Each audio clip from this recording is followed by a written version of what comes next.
Teman-teman, kali ini aku berada di Desa Banjargalis ya, Bangkalan, Madura, Jawa Timur, tepatnya di sebuah tempat kejadian perkara, di mana di tempat ini ya pernah ada seorang mahasiswi yang dibakar oleh pacarnya sendiri dikarenakan hamil, teman-teman. Aku penasaran ya dengan lokasi ini, sebuah gudang tua yang letaknya itu memang terpisah ya dari deretan penduduk yang berada di lokasi ini. Teman-teman, sebenarnya seperti apa sih runtutan kasus dari kejadian ini? Langsung saja kita telusuri lokasi ini dan saya akan coba ceritakan, teman-teman. Menjelang maghrib, jalanan yang berada di depan saya ini mulai terlihat sepi dan lengang, teman-teman, meskipun masih ada ya beberapa kendaraan yang lewat jalur ini. Jadi edisi video kali ini saya cukup tertarik ya dengan sebuah tempat kejadian perkara ataupun TKP, di mana di tempat ini pernah terjadi kasus pembakaran seorang mahasiswi yang dilakukan oleh pacarnya sendiri, teman-teman. Kejadian tersebut berada di sebuah gudang bekas penggergajian kayu yang sudah tidak terpakai lagi ya. Aku cukup penasaran sebenarnya lokasinya seperti apa, dan mungkin teman-teman juga penasaran. Lokasinya persis berada di samping kanan saya ini ternyata ya. Nah, seperti ini. Jadi, bekas gudang tua ini memang dibilang cukup terpisah ya dari rumah-rumah warga masyarakat yang berada di sekitar sini, teman-teman. Jadi, kalau kita melihat ya ke arah kanan kita, sepanjang jalan ini di samping kanan maupun kirinya tidak ada sama sekali rumah penduduk. Sama juga ya dengan jalur yang berada di depan kita ini. Hingga ke sana ini saya perhatikan tidak ada satupun ya rumah warga masyarakat. Namun jalur ini memang masih dibilang ramai ya untuk dilalui beberapa kendaraan yang menghubungkan beberapa desa tersebut.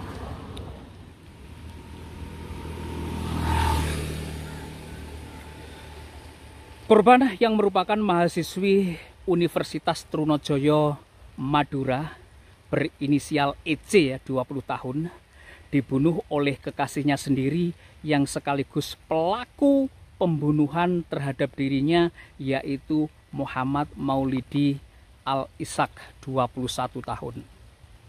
Teman-teman, dari cerita-cerita yang saya dapatkan ya, ataupun penelusuran beberapa wartawan yang pernah mendatangi tempat ini, jadi diceritakan pelaku ini nekat menghabisi pacarnya sendiri ataupun kekasihnya sendiri dikarenakan hamil, kemudian dimintai pertanggungjawaban, teman-teman. Kronologi dari kejadian ini, pasangan kekasih ini sebenarnya sudah sama-sama tahu ya, setelah si korban ini melakukan tes kehamilan dan ternyata hasilnya positif. Keduanya sepakat ya untuk melakukan pengguguran kandungan. Jadi usia kandungan sang korban tersebut diperkirakan 2-3 bulan, teman-teman. Mereka sepakat ya untuk menuju ke rumah seorang dukun pijat. Kemudian di sepanjang perjalanan ternyata mereka sempat bertengkar, sempat cekcok ya, kemudian melalui jalur yang berada di depan kita ini. Kemudian sang pelaku ini panik setelah dimintai pertanggungjawaban dari kekasihnya tersebut. Akhirnya sang kekasih dibunuh ya dengan menggunakan senjata tajam, diseret ke dalam bangunan yang berada di depan kita ini, teman-teman.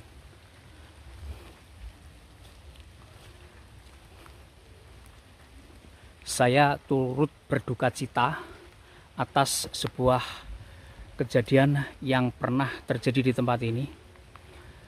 Aku nggak tahu kenapa tiba-tiba ini lampunya mati saja ya. Jadi TKP-nya persis di depan kita ini ya.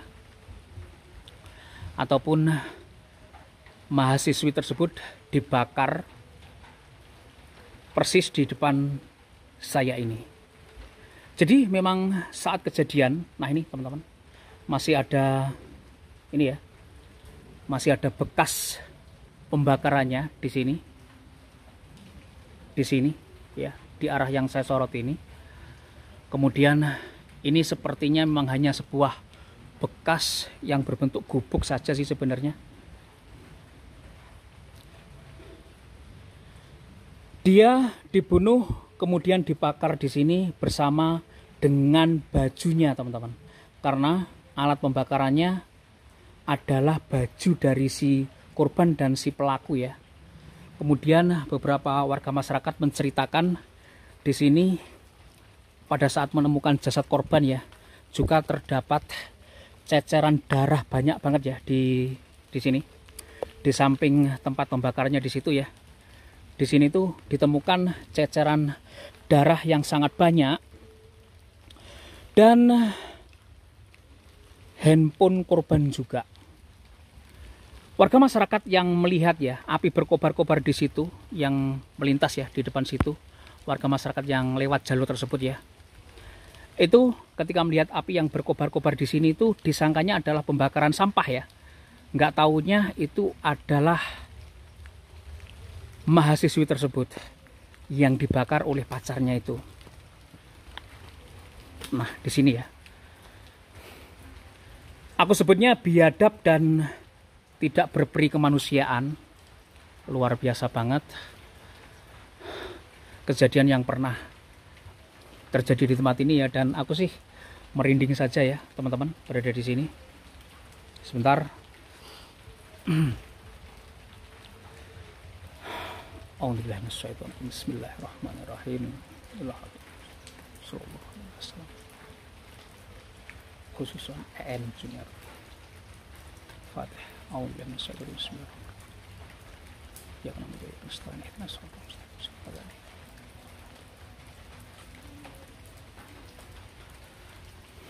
Oke teman-teman, menjelang maghrib kondisinya seperti ini. Bisa dilihat ataupun bisa dibayangkan ya, kejadiannya hari Minggu malam tanggal 1 Desember tahun 2024 sekitar jam 19.00 teman-teman, ataupun jam 7 malam ya, dibakar di tempat ini. Oke, jadi kurang lebih ternyata lokasinya seperti ini teman-teman. Menurut aku ini sebuah tragedi kemanusiaan ya. Salah satu tragedi kemanusiaan yang diakibatkan oleh hawa nafsu. Oleh hawa nafsu yang tidak terkontrol, hawa nafsu yang tidak terkendalikan, akhirnya bisa seperti ini. Ternyata gudangnya memang terbuka saja ya, kosong melompong. Tidak ada benda-benda lain yang berada di sekitar sini. Karena dari cerita-cerita yang saya dapatkan ya, gudang di depan saya ini dulunya merupakan tempat penggergajian kayu ya, ataupun gudang sawmill. Tapi di sini mesin-mesinnya sudah tidak ada teman-teman, alias kosong melompong ya mesin-mesinnya. Aduh, sangat disayangkan lokasinya seperti ini. Menurut warga masyarakat sekitar ya, setelah kejadian itu memang gudang ini terkesan horor saja ya. Horor, dan apalagi ini lampu kenapa tiba-tiba mati gitu loh. Ini kalau malam juga peteng dedet ya, alias gelap gulita teman-teman. Coba sih saya pengen melihat jalur yang berada di sebelahnya ini kemana gitu loh.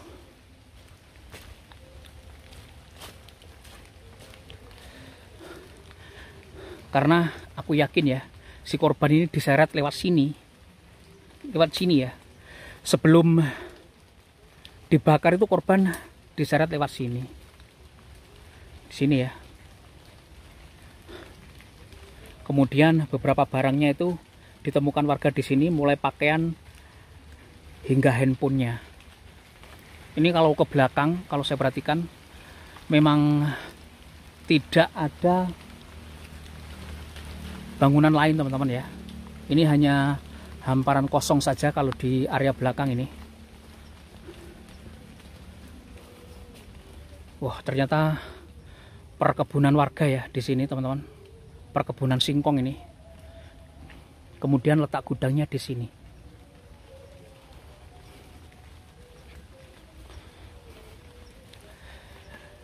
Dari kasus-kasus yang seperti ini sebenarnya memang tidak hanya 1 ataupun 2 kasus ya. Ribuan hingga ratusan ribu mungkin kasus-kasus yang terjadi seperti ini. Kenapa kasus-kasus yang seperti ini bisa terjadi? Tidak menyalahkan pihak siapapun teman-teman. Kita semua pernah muda ya. Kita semua itu pernah melalui masa-masa muda. Pacaran dan lain sebagainya merupakan sesuatu hal yang mungkin biasa ya dilakukan para remaja. Tapi bagaimana jika kasus-kasus yang seperti ini terjadi? Ya karena sebagai perempuan, sebagai cewek, itu terlalu mudah ya untuk menyerahkan mahkotanya kepada pacar ataupun laki-laki yang dianggap paling menyayanginya. Dan itu terjadi pada masa-masa pacaran teman-teman. Sangat miris dan sangat disayangkan sekali ya. Banyak sekali perempuan-perempuan yang menjadi korban laki-laki yang tidak bertanggung jawab. Bolehlah teman-teman pacaran ya. Bolehlah teman-teman itu menyayangi seseorang. Namun harus selalu diingat. Ojo gampangan. Jangan sembarangan menyerahkan harumnya mahkotamu gitu loh. Ya kan? Karena setelah merasakan madu, terkadang laki-laki ataupun kumbang-kumbang yang berterbangan itu tidak semuanya bertanggung jawab teman-teman. Tidak semuanya terus memberikan apresiasi, memberikan perhatian, memberikan segalanya kepada kalian gitu loh. Pintar-pintarnya kalian saja menjaga kehormatan, menjaga mahkota yang disematkan ya oleh sang kuasa di tubuhmu sampai dengan saatnya tiba. Mungkin itu ya yang bisa aku sampaikan kepada teman-teman yang nonton video sekali ini. Saya bukan menyalahkan siapapun, tapi dari kasus-kasus yang seperti ini memang ya, kalau menurut aku sih. Dan ini kenapa? Sebentar teman-teman. Kena air hujan ya.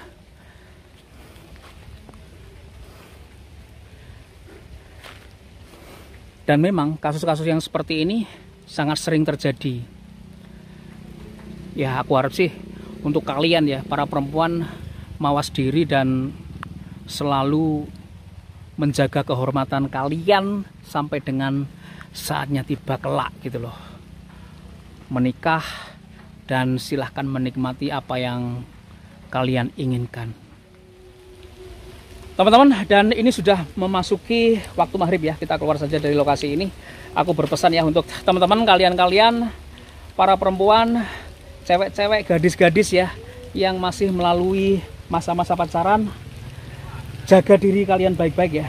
Dan satu hal yang dititipkan, disematkan oleh Sang Maha Kuasa di tubuhmu itu sebuah mahkota yang harum mewangi, itu harus diberikan kepada laki-laki yang tepat, laki-laki yang sudah sah menurut agama dan perundang-undangan ketika mereka sudah menjadi suamimu. Jangan biarkan kumbang-kumbang liar ya yang belum memiliki ikatan tetap, ikatan wajib, kalian berikan madu yang begitu nikmat gitu loh. Akhirnya kasus-kasus yang seperti ini terjadi dan terjadi lagi. Teman-teman maafkan kalau ada salah-salah kata. Akhir kata, wassalamualaikum warahmatullahi wabarakatuh, dan sampai ketemu lagi di video-video saya berikutnya.